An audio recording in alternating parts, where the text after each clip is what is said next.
Hi everyone, in this video I will mention 10 common problems that 10th generation Toyota Corolla vehicles are prone to experience.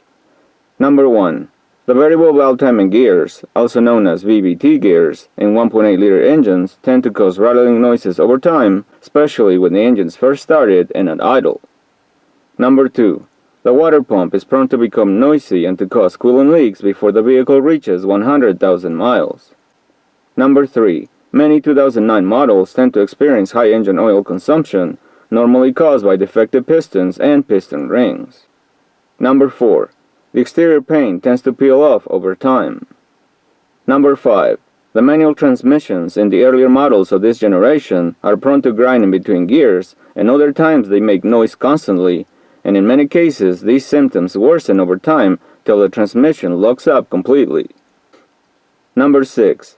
These vehicles have been recalled because the front airbag inflators have the risk of exploding. Number 7. The starter motor is prone to experience premature failure. When it malfunctions, it makes clicking sounds when the ignition key is turned to the start position, but the engine doesn't turn over, similar to what happens when the battery has very low charge. Number 8. The alternator bearings are prone to become noisy over time, and the alternator is prone to develop charging problems around 100,000 miles. Number 9. The struts and strut mounts tend to experience premature wear, causing thumping noises when driving over bumps. Number 10.